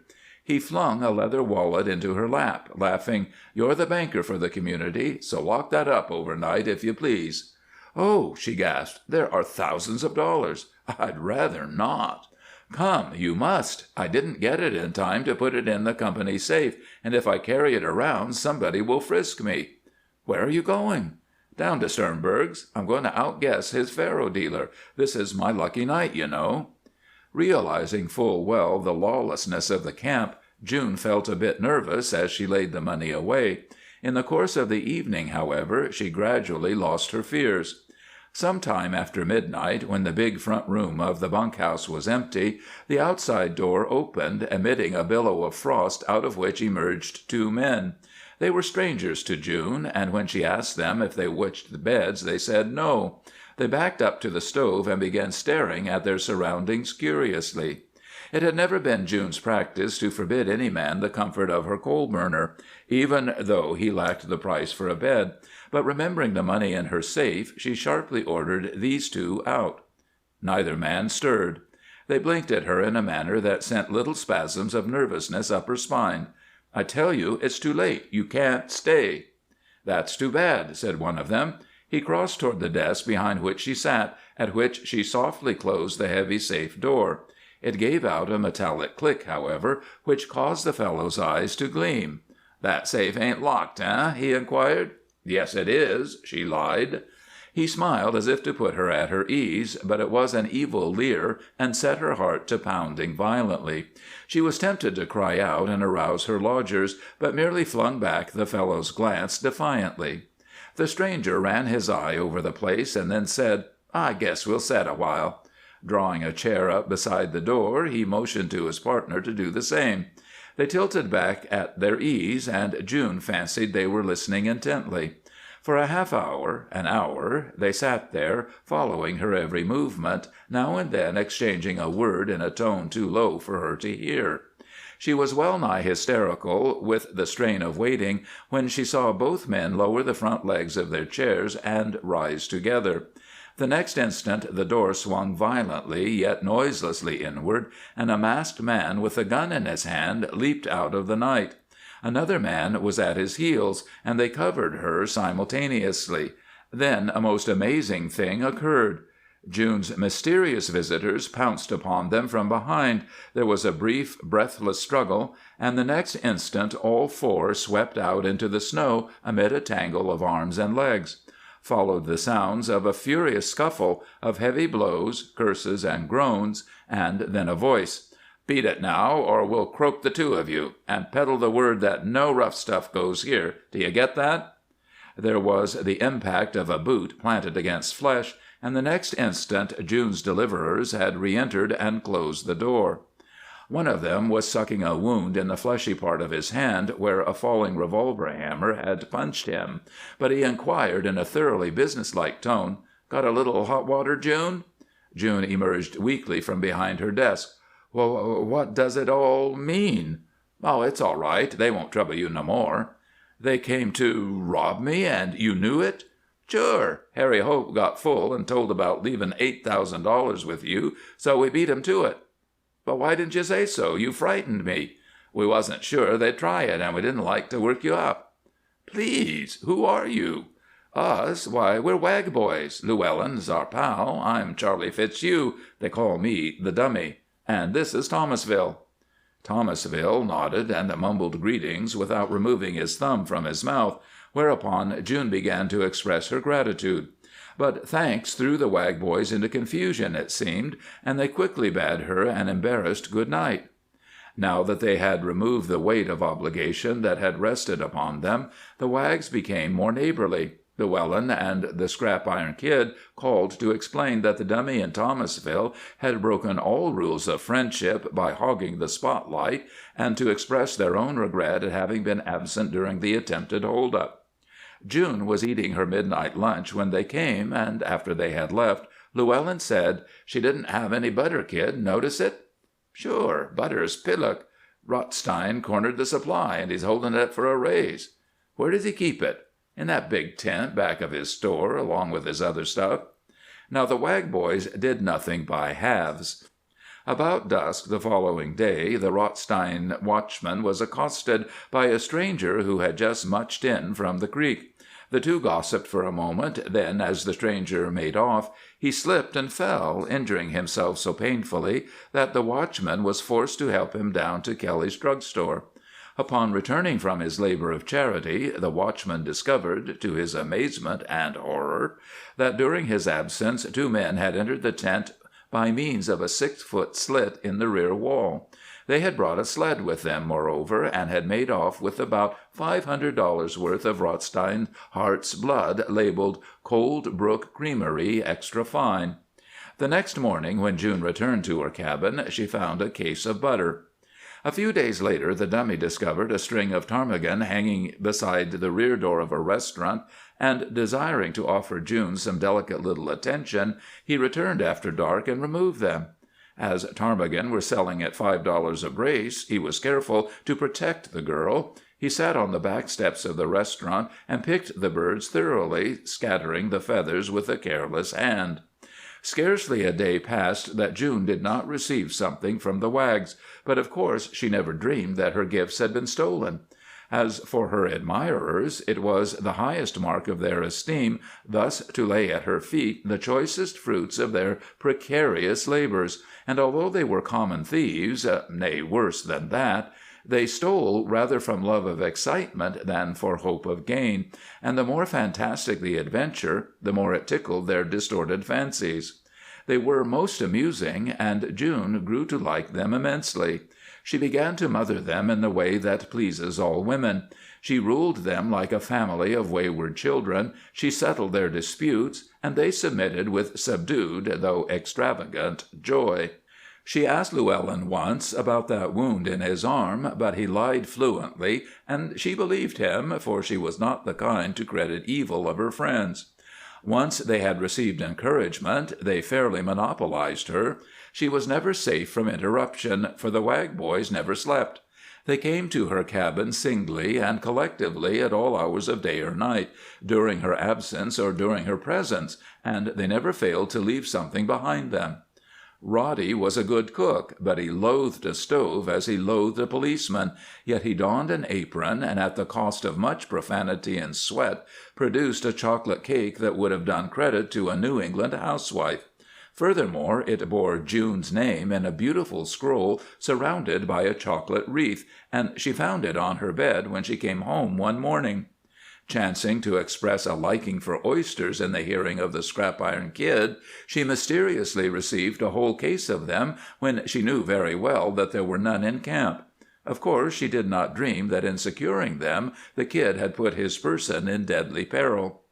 On returning from her duties at another time, she found that during the night the interior walls of her cabin had been painted, and although she did not want them painted, and although the smell gave her a violent headache, she pretended to be overcome with delight.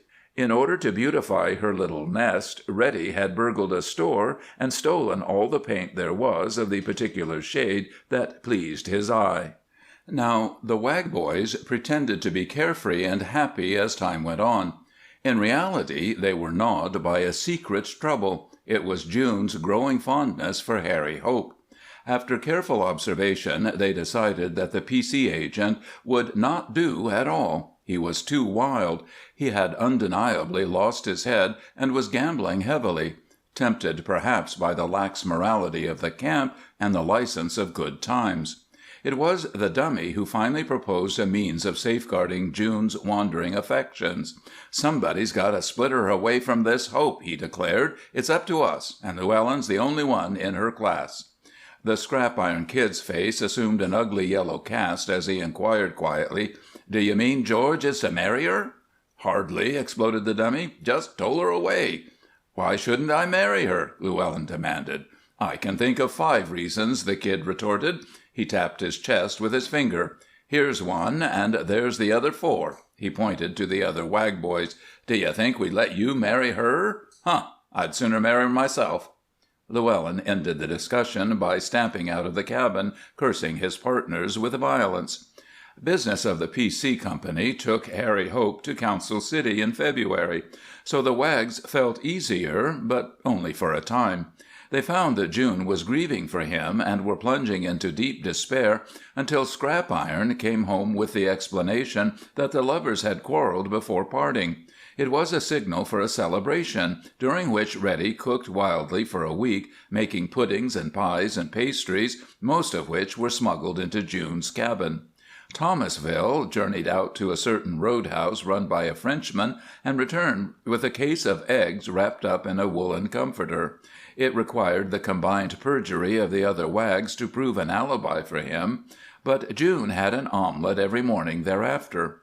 Then, just as they were weaning her away, as they thought, the blow fell. It came with a crushing force that left them dumb and panic-stricken. June took pneumonia. The Scrap-Iron Kid brought the first news of her illness, and he blubbered like a baby, while Dummy, the woman-hater, cursed like a man bereft. "How do you know it's pneumonia?" queried Thomasville. "The doc says so. Me and George dropped in with some beefsteaks we copped from the butcher and found her in bed, coughing like the devil. She couldn't get up, pains in her bosom. We run for Doc Whiting, and fellers, it's true. George is there now." The Kid swallowed bravely, and 2 tears rolled down his cheeks. The Wag boys broke out of their cabin on the run, then strung out down the snow-banked street toward June's cabin, where they found Dr. Whiting very grave, and Llewellyn with his face blanched and his lips tight drawn. They tiptoed in and stood against the wall in a silent, stricken row, twirling their caps and trying to ease the pain in their throats. The Wag lady was indeed very ill. Her yellow hair was tumbled over her pillow, and she was in great pain, but she smiled at them and made a feeble jest, which broke in her throat, for she was young and all alone and very badly frightened. It was too much for the Scrap-Iron Kid, who stumbled out into the freezing night and fought with his misery. He tried to pray, but from long inexperience he fancied he made bad work of it. An hour later they assembled and laid plans to weather the storm. "She's worried about her hotel," Llewellyn announced. "If that was off her mind, she'd have a better chance." "Well, let's manage it for her," the dummy offered. "I'll watch it tonight." "And who'll watch you?" queried the Kid. "Do you reckon I'd run out on a pal like June?" stormed the dummy.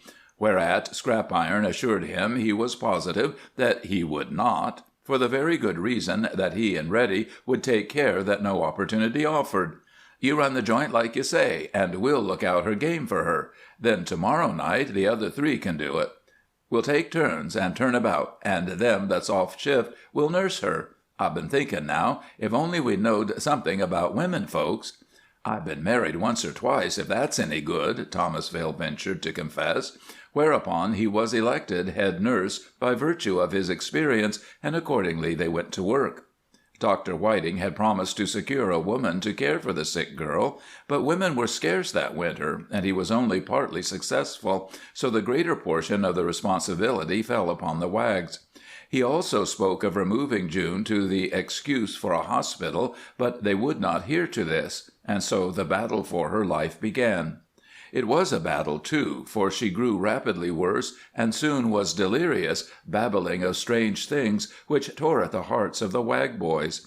Day after day, night after night, she lay, racked and tortured, fighting the brave fight of youth, and through it all the 6 thieves tended her. They were ever at her side, coming and going like the wraiths of her distorted fancy, and while 3 of them divided the day into watches, the other 3 ran the bunkhouse, keeping strict account of every penny taken in. They okayed one another's books, and it would have fared badly indeed with any one of them had he allowed the least discrepancy to appear in his reckoning. It was a strange scene, this sick and friendless girl, mothered by a gang of crooks. When June's condition improved, they rejoiced with a deep ferocity that was pitiful. When it grew worse, they went about hushed and terror-stricken. Through it all, she called incessantly for Harry Hope, and it was Llewellyn who finally volunteered to go to Council City and fetch him, an offer that showed the others he was game. But before the weather had settled sufficiently to allow it, Hope came. He arrived one night in a blinding smother which whined down over the treeless wastes, driving men indoors before its fury. Hearing of June's illness, he had taken the trail within an hour, fighting his way for 100 trackless miles through a blizzard that daunted even a Wag boy, and he showed the marks of battle. His face was bitten deeply by the cold, his dogs were dying in the harness, and it was evident that he had not slept for many hours. He whimpered like a child when Llewellyn met him at June's door. Then he heard her wearily babbling his name, as she had done these many, many days, and he went in, kneeling beside her with his frozen breath still caked upon his parka hood. Llewellyn stood by and heard him tenderly calling to the wandering girl, saw the peace that came into her face as something told her he was near. Then the Wag boy, who had once been a gentleman, came forward and gave Hope his hand, and thanked him for his coming. June began to mend after that, and it was not long before Whiting said she might recover if she had proper food. She would, however, need nourishment, milk, but there was only 1 cow in camp, and other sick people, and not sufficient milk to go around. The Wag boys lumped their bankrolls and offered to buy the animal from its owner, but he refused, so they stole the cow and all her fodder. Now, it is no difficult matter to steal a cow, even in a mining camp in the dead of winter, but it is not nearly so easy for a cow to remain stolen under such conditions, and the Wags were hard put to prevent discovery. It would have been far easier, they realized, to steal a 2-story brick house or a printing office, and then, too, not one of them knew how to secure the milk, even after they had gained the cow's consent. They made various experiments, however, one of which resulted in Reddy's having the breath rammed out of him, and another causing Thomasville to adopt crutches for a day or so. But eventually June got her milk, a gallon of it daily. Every night or 2 the cow had to be moved. Every day they gagged her to muffle her voice. Then, when discovery was imminent, they made terms of surrender, exacting 25% of the gross output as the consideration for her return. They breathed much easier when the cow was off their hands. Spring was in sight when June became strong enough to take up her duties, and she was surprised to find her hotel running as usual, also a flour sack full of currency beneath her bed, together with a set of books showing her receipts. It was signed by Llewellyn and witnessed by the other Wags. There was no record of disbursements. One day Whiting advised her to get out in the air, and the Scrap Iron Kid volunteered to take her for a dog ride. "I didn't know you had a team," she said. "Who, me? Sure. I got as good a team as ever you see," he declared, and when she accepted his invitation, he proceeded to get his dogs together in a startling manner. He tied a soup bone on a string and walked the back streets. Then, when he beheld a likely-looking husky, he dragged the bone behind him, enticing the animal by degrees to the Wag boy's cabin, where he promptly tied it up. He repeated the performance 7 times. The matter of harness and sled was but a detail, so June enjoyed a ride that put pink roses into her cheeks and gave the Scrap Iron Kid a feeling of pure, exalted joy, such as he had never felt in all his adventurous career. The day she walked over to the Wag House unassisted was one of such wild rejoicing that she was forced to tell them shyly of her own happiness, a happiness so new that as yet she could scarcely credit it. She was to be Mrs. Harry Hope, and asked them to wish her joy. Llewellyn made a speech that evoked the admiration of them all, even to the Kid, who was miserably jealous, and June went home with her heart very warm and tender toward these 6 adventurers who had been so true to her. It was to be expected that Hope would share in his sweetheart's extravagant gladness, for he loved her deeply, with all the force of his big, strong nature, yet he acted strangely as time went on. Now he was sad and worried, again he seemed tortured by a lurking disquietude of spirit. This alarmed the Wag lady, and she set out to find the secret of his trouble. The ice was breaking when he made a clean breast of it, and when he had finished, June felt that her heart was breaking also. It was the commonplace story of a young man tempted beyond his strength. Hope's popularity had made him a host of friends, while his generosity had made no a difficult answer. He had plunged into excesses during the early winter, gambled wildly, not to win, but for the fun of it. He had lost company money, trusting to his ability to make it good from his own pocket when the time came. The time was coming, and his pockets were empty. Spring was here, the first boats would arrive any day, and with them would come the P.C. men to audit his accounts. It was possible to cover it up, to be sure, but he scorned to falsify his books. "I should have stayed in Council City," he said, "but when I heard you were sick—" He buried his brown face in his hands. The girl's lips were white as she asked, "How much is it?" "Nearly 20,000. She shook her head hopelessly. "I haven't nearly that much, Harry, but perhaps they would let us pay off the balance as we are able." "June," he cried, "I wouldn't let you. I'll go to jail first. I suppose you don't want to marry me now that you know." "I love you more than $20,000 worth," she replied. "We'll face it out together." "If only I had time, I could pay it back, and they'd never know, for I have property that will sell once the season opens." "Then you must take time." "I can't. Sternberg will tell." "What has Sternberg to do with it?" "I lost the money in his place. His books will show. He suspects even now, and he's talking about it. He doesn't like me, you know, since he heard of our engagement."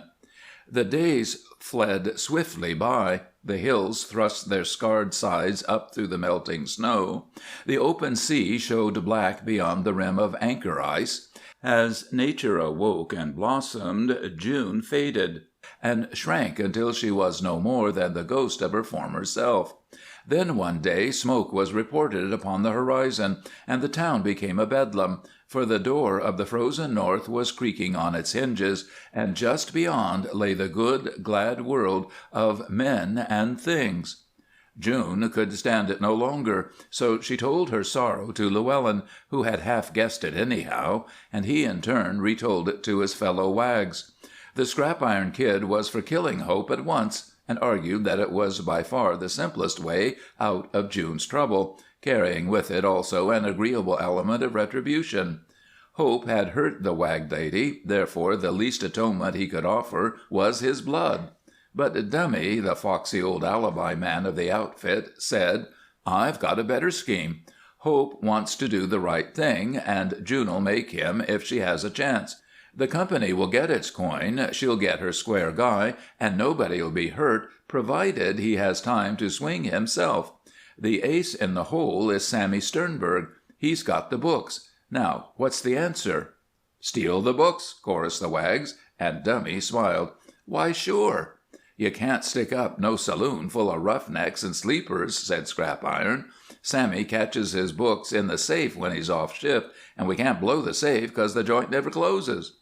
But the Dummy only grinned, for this was the sort of job he liked, and then he proceeded to make known his plan. Those were terrible hours for June. She prayed with all the earnestness of her earnest being that her lover might be spared. Repeatedly she strained her tear-filled eyes to the southward. As for Hope, he had tasted the consequences of his guilt, and his face grew lined and haggard with the strain of waiting. He could have met the future with some show of resignation had it not been for the knowledge of his sweetheart's suffering. But as the hours passed, and that thin black line of soot still hung upon the horizon, he thought he would go mad. On the second day a steamer showed, hull down, having wormed her way through the floes, and Nome marched out upon the shore ice in a body. June and Harry went with the others, hand in hand, and the man walked as if he were marching to the gallows. It was not the P.C. steamer, after all. It was the whaler Jeanie. The fleet was in the offing, however, so she reported, and would be in within another 24 hours if the pack kept drifting. Hope ground his teeth and muttered, "Poor little June, I wish it were over for your sake," and she nodded wearily. But as they neared the shore again they heard rumors of strange doings in their absence. There had been a daring daylight hold-up at the Miners' Rest. 6 masked men had taken advantage of the exodus to enter and clean out the place at the point of the gun, and now Sammy Sternberg was poisoning the air with his complaints. Details came flying faster as they trudged up into Front Street, and Doc Whiting paused to say, "That's the nerviest thing yet, huh, Harry? Was anybody hurt?" "No damage done, except to Sammy's feelings." "They surely didn't get much money." "Oh, no. Their total clean-up wasn't $100, but they lugged off Sammy's books." June felt herself falling, and grasped weakly at her lover's arm, for she saw it all. "Come," she said, and dragged him up to her own cabin, then on to the Wag boys' door. They were all there, sprawled about and smoking. "You did this," she said shakingly. "You did it for me." "Did what?" they asked in chorus, looking at her blankly. "Oh, we know," said Harry Hope. "You've given me a chance, and I'll make good." His own voice sounded strange in his ears. There was an instant's awkward pause, and then the Scrap Iron Kid said simply, "You'd better," and the others nodded. Llewellyn spoke up, saying, "Reddy is our regular chef, but I'd like to have you see me cook a goose." Then he drew from his inside pocket what seemed to be a leaf torn from a ledger, and unfolding it, he struck a match, then lighted it. "I suppose I ought to be a man and face the music," Hope managed to stutter, "but I'm going to cheat the ends of justice for June's sake. I'm much obliged to you." When they had gone off hand in hand, the Scrap Iron Kid nodded approvingly to George, saying, "That was sure some cooking you did, pal." And Llewellyn answered, "Yeah, I cooked your goose and mine, but she'll be happy anyhow." End of Story 4.